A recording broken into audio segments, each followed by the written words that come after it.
with another video. We're going to be today working on fire tank, fire DPS. I might do two different videos, but for right now we're going to do the fire tank side. Give little tips and tricks out there. Yes, there is probably out there other higher ranking and higher hitting fire builds, but this is one that's going to get you at least started on tanking and also getting you around it. And I'm going to show you different ways that you can manipulate it for the situation or whatever you're in. Alright, this one here is what I usually run for lower tier stuff if I'm trying to do feats or whatnot in lower tier raids and alerts. Let's go down the line here. Let's go to gear first. This, for every one of my builds I use the same stuff, except for one build I use a different mask. We got in our hands, we got replenish, so I gain a good bit more power back because I am fighting and not blocking. Pheromone bloom, which is the supercharge, I would advise you to use as a fire tank. Very good. Constantly can pop it if you had the right artifact in.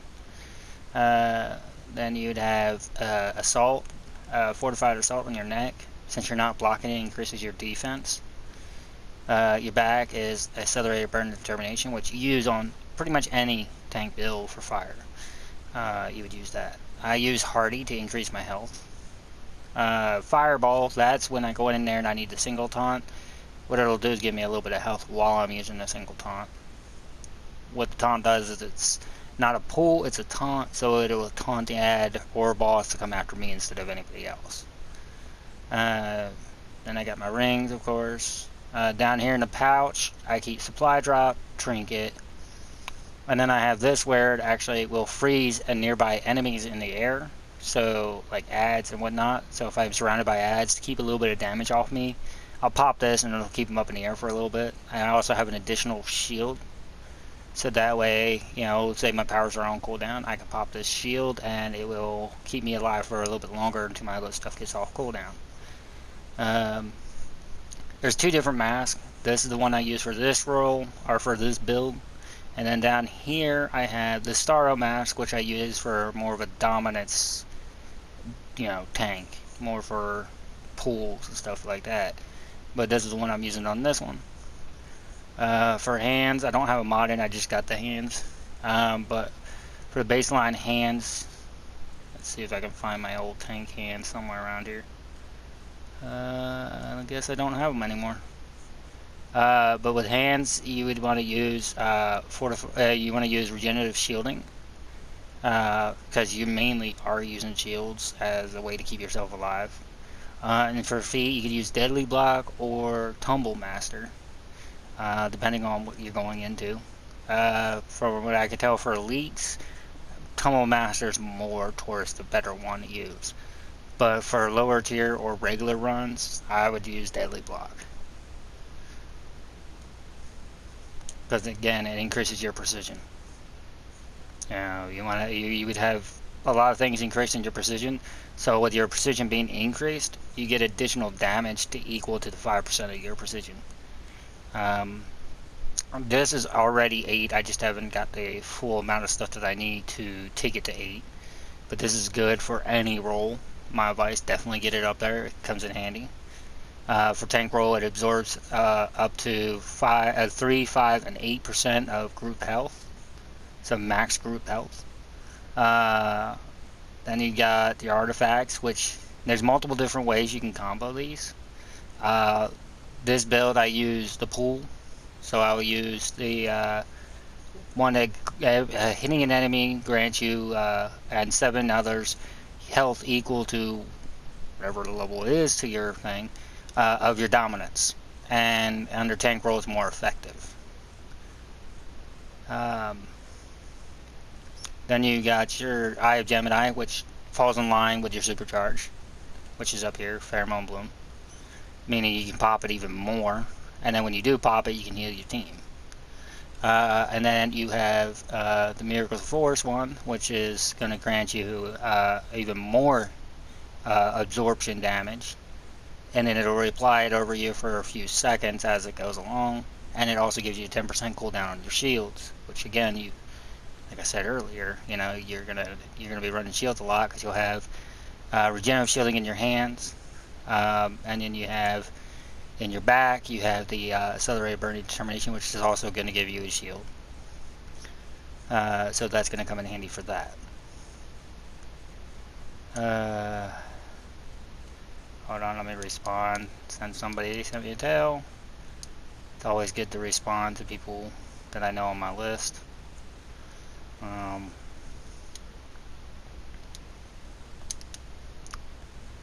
anyhow, back to what we were saying. For the build, there's different ways you can put these artifacts in. There's different ones you could use. But really, I would advise using these for your primary build. Now, when it comes to elites, I'm not yet fully running elites, but here's the stats I have. 106 health. That's without fighting. It increases by a hell of a lot. But as just sitting here and without any of my additions, like my colas over here, you know, my cola of restoration will go up. I also have health colas. I do also have the omegas, and what it'll do is it'll increase everything by a shit ton. So I usually get up to almost 200,000. I get it like 180, 190 health while fighting with all this stuff stacked. My power is 34,000, 36,000, almost 37,000 for defense, and that's without blocking. So that's good to have as high as you can. My might, yeah, it's 22,000, but I don't know why that's the case for a tank, why it's so high. My resto is 11,411, which this is what a fire tank is good with. So the higher your resto and your dominance, the longer your shield will last, and the longer your heals will last, and the higher your heals will be. Vitalization does you nothing when it comes to you know, being a tank. So that's not really that important. Precision comes in handy though, because precision is what your weapon uses to build back power. So that's good. Toughness is against players, so it doesn't really matter. Dominance, like I said with the resto, this helps with your shielding and your heals. So that's good to have that up there. And then augments. Now I've seen most people use dominance. I use resto. The reason why I use resto more than I would use dominance is because fire is actually a resto tank, not a dominance tank. So by using this, I get a lot of resto, and I can run a lot more and stay up a lot longer. With artifacts, as you see, they're pretty up there, and I got every single one because I'm actually testing new builds that'll come out later. And we'll see how this goes. But back to the build. Okay, skill point placement and power loadout. So let's go with loadout first. The loadout for this build, this is your, like I said before, lower tier raids and alerts type of build, or regs. You can run it in regs too. Engulf, which is your multi-pool for distance. So it's your distance multi-pool. You have your first shield, which is immolation. This grants you a shield and heals you over time, and has an additional stack when it comes to, yeah, if you remember the hand mod, which is regenerative shielding. This actually will stack with that, and it gives you double the amount of healing back. Plus, this sets them on fire, so again, enemies on fire as a fire tank will heal you. So that's a 3-stack bonus for healing with fire. And then here's another one. This one also gives you a shield. It's not preventing you from damage, but the damage you take is very, very significantly dropped. And it also heals you over time. And again, you get the 3-stack bonus again because it's technically a shield, even though it doesn't prevent you from taking damage. It's still a shield, and it also heals you, sets the enemies on fire. So healing you 3 times over because 1 shield from the hand mod. Second, that they're on fire, and third, because this is actually a heal itself. So it's a 3 times heal. Stoke Flames just pretty much boost these 2 powers here. Stoke Flame will boost them. what it does is it extends the healing amount that you get. It increases it. So when you pop this, then you pop one of these two, it'll increase the amount of healing effectiveness of both of these. And then you have Backdraft, which is your close range 360 multi-pull. Also restoring the health, and it's a 2-stack because it's not a shield, so it's a 2-stack bonus for healing. Then you have Pheromone Bloom, which is the head mod I was telling you about. This one does not set them on fire, but damages them immediately, and will also heal you immediately and start healing you over time. Which, if you had the right artifacts in, this can actually come back to you so quickly that you can pretty much pop it back to back for at least 10 in an 8-man. And one of the newer 8-mans, I ran it and was able to pop it about 10 times, roughly. As you see down here, I have other things that I could have used in this build. They're there just in case if I need it. Like I said, these builds are pretty flexible. Let's go to skill point placement now. For me, I run Mastery. Most people probably wouldn't run Mastery. I run Mastery. It's kept me alive a long time. I don't know, I feel naked without it. But in this movement, you definitely want to get this stuff, especially running rage. You're going to get knocked down, especially the new ones. You're going to get knocked down a lot. So these right here, like your stun resistance, your restraint resistance, your breakout stun, and your breakout recovery, they're going to make sure that you gain a good bit of power back. As a fire, the more power you have, the longer you survive. With Iconics, this I have in there because I'm testing it, but these two, definitely get these two. That's going to be in your build no matter what. This can pop in and out, as I'll show you for certain runs.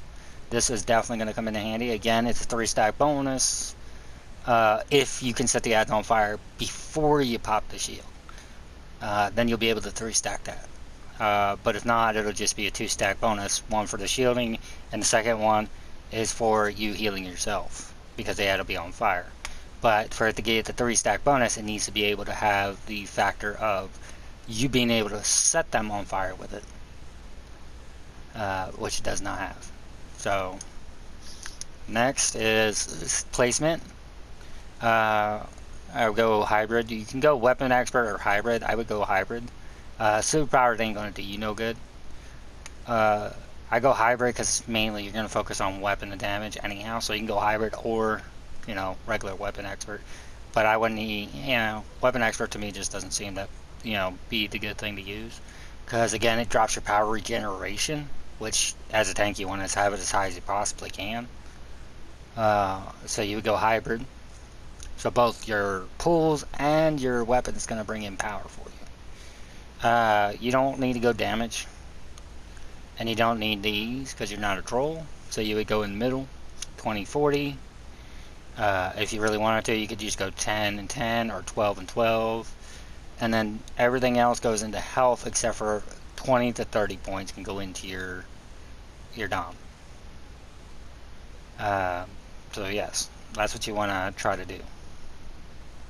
That's for tank build, this tank build. Now, what you can do, let's say you're in a low tier, but you really don't need to heal. You just want to go for shielding because you don't want to damage enemies.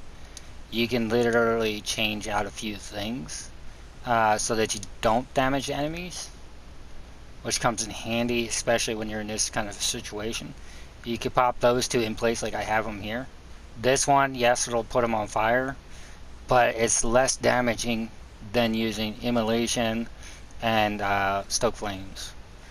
Because they do significantly more damage to burn than using Burning Determination. So you can run it this way so that you have the shield double bonus. This one's the only one that's going to have the triple bonus because the enemies will be on fire. So you'll have the triple bonus for that, double bonus, double bonus. But if you really wanted to get these outer two, Heartlight Shield, you can hit Heartlight Shield after you hit Backdraft because the enemy will be on fire. And then it would be considered a triple healing through the time period of the Heartlight Shield. Or the same way with using Amazon Defection. You can hit Backdraft, hit that, and then it'll heal you as long as that's active. Now we're going to go to the other tank build, which I do have. This is the one that I use from day one, which is similar to what you've seen earlier, except for I actually have Hardlight Shield built into it. But this one is a lot different in skill point placement, so the loadout's pretty much the same, except for I don't have Stoke Flames, I instead have Hardlight Shield. Weapons, same thing, Mastery. Flight, again, tank always gets this. Iconics, same too. And then stat points is where it gets different. You still go hybrid, but you'll do a 10-10, and then everything in the Rusto, which you have left over, you can start throwing into health. And that way you get a high restoration. So that would give you a bigger increase. When it comes to the actual stats, say the armory is still the same, everything's still the same. I'm running everything the same. But if you look at the stats though, health dropped a little bit. This came up a little bit. This dropped, or this actually stayed the same. Might has went up a bit. But my resto is where it comes into play. Because I have high resto. I have lower dom. And this is why I said about that face piece. This is the build that you would actually use this face piece. Because if you look, your resto doesn't move. Barely. But your dom came up a bit. So it's you want to use that face piece, or you could use this one and then have your other stats higher. But you want to keep this above 8,000 for dominance wise. You want to try to keep it up almost 10,000 or higher, because your dom is what's going to pull the ads. As you see down here, it says at high levels, dominance must be higher than the enemy's willpower for the crowd control effects to be active.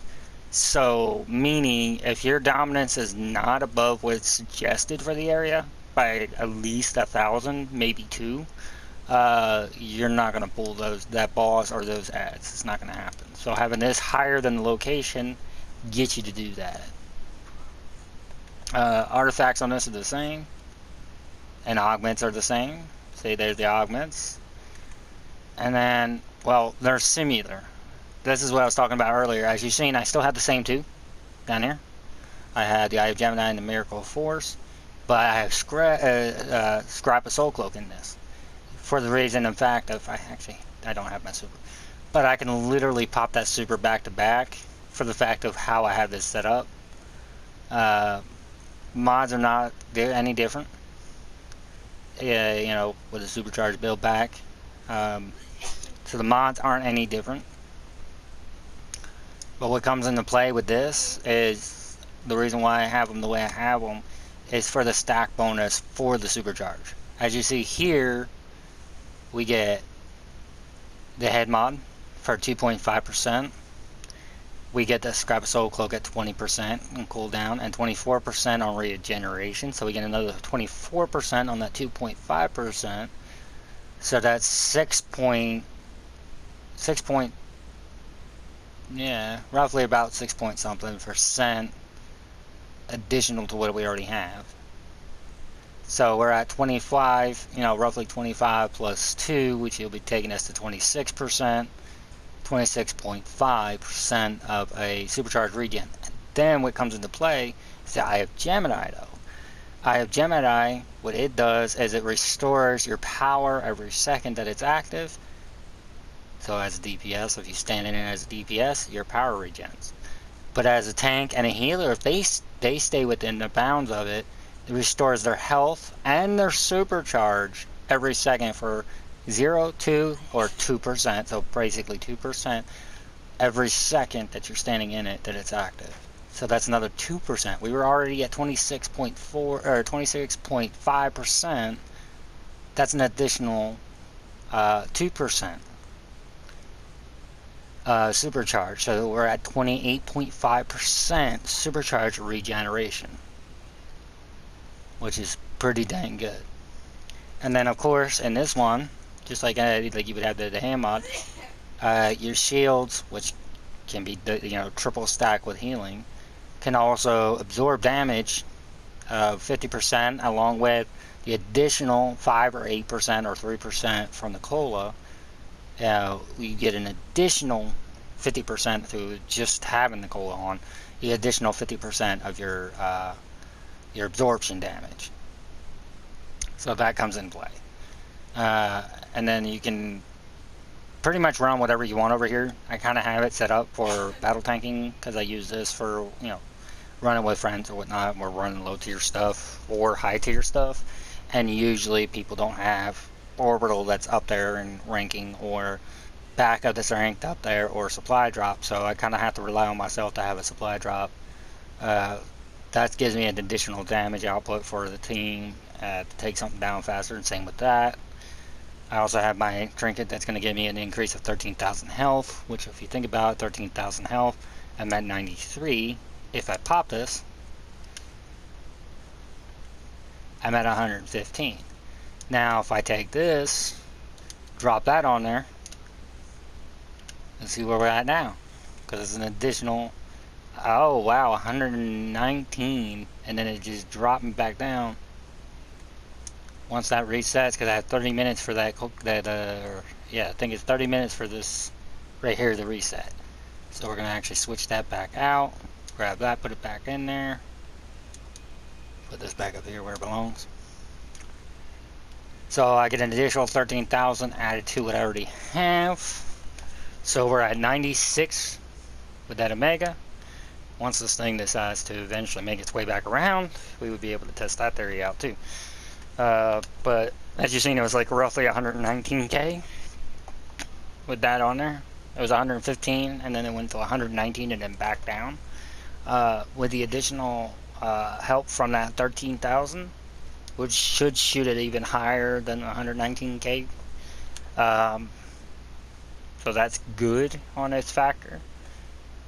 And the cola itself, if you pop that cola, it doesn't move your health, but it makes your absorption damage. So people that say it can work with might and whatnot for tanking, it doesn't. It doesn't change any status of anything. But when you pop that that trinket though, which is still not ready, I don't know why they have it such a long timer for something that don't last very long. But when you pop that, it'll increase your health to roughly 119k outside of fighting. While fighting, you build up your restoration, you build up your dominance, and you build up your health to an increase. Alright, we're going to check this real fast because it's ready finally. Okay, and we still have that cola on, so remember that. 119,176.